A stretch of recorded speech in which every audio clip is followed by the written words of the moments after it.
আমার প্রিয় মাধ্যমিকের ছাত্রছাত্রী বন্ধুরা, তোমাদের সোমবারে অঙ্ক পরীক্ষা এবং তোমরা অঙ্ক বিষয়টিকে নিয়ে খুব চিন্তায় রয়েছো। তাই আজ তোমাদের জন্য আমি এমন একটি ভিডিও নিয়ে আসলাম, যে ভিডিওর মাধ্যমে আমি তোমাদেরকে অঙ্কে মাত্র একদিন প্র্যাকটিস করেই 75+ নাম্বার পাওয়ার জন্য গোপন কৌশলটি বলে দেব।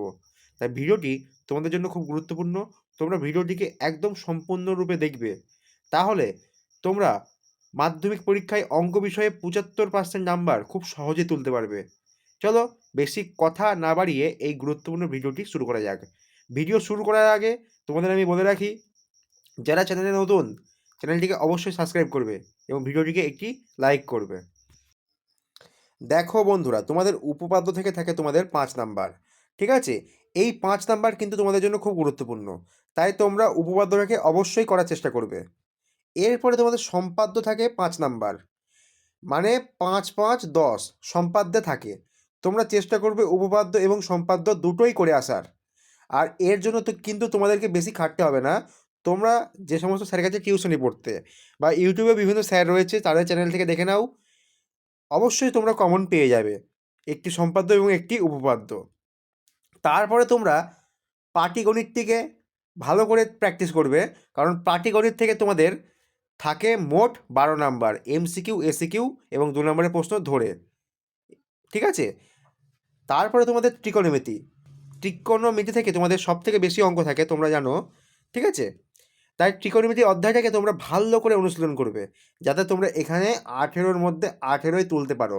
তাহলে তোমাদের নাম্বারটা অনেকটা আগিয়ে যাবে। এরপরে তোমাদের সমস্ত ছাত্রছাত্রীদের সব থেকে সহজ মনে হয় যে চ্যাপ্টারটি, সেটা হচ্ছে রাশিবিজ্ঞান।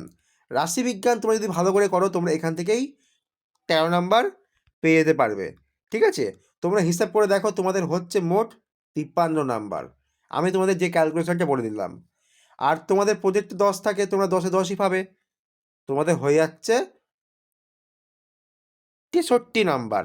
অর্থাৎ 75 পেতে গেলে তোমাদেরকে এখনও তুলতে হবে 12 নাম্বার। এর 12 নাম্বারের জন্য আমি তোমাদেরকে বলবো, তোমরা বীজগণিত এবং পরিমিতি, যার যেটা ভালো লাগে সেটা প্র্যাকটিস করে যাবে।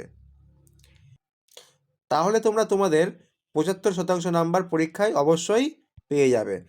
আশা করি তোমরা আমার কথাটি বুঝতে পেরেছো। আর তোমাদের আমি একটা কথা জানিয়ে রাখি, তোমরা আমাকে আবার কোশ্চেন করবে কমেন্ট বক্সে। তোমরা দেখেছো বাংলা, ইতিহাস, ভূগোল এবং ইংরেজিতে পরশর টেস্ট পেপার থেকে 80+ কমন আসে। আমি আগেও বলেছিলাম। তাই তোমরা মাধ্যমিক পরীক্ষার আগের দিনকে এই পরশর টেস্ট পেপার থেকে আমি যে সমস্ত টপিকগুলো তোমাদেরকে বলে দিলাম, তোমরা ভালো করে অনুসরণ করে যাবে। তাহলে তোমরা 75% নাম্বার পরীক্ষার আগের দিন পড়েই পেতে পারবে। আশা করি তোমরা আমার কথাটি বুঝতে পেরেছো। আর ভিডিওটি ভালো লাগলে একটি লাইক করবে, চ্যানেলটিকে সাবস্ক্রাইব করবে।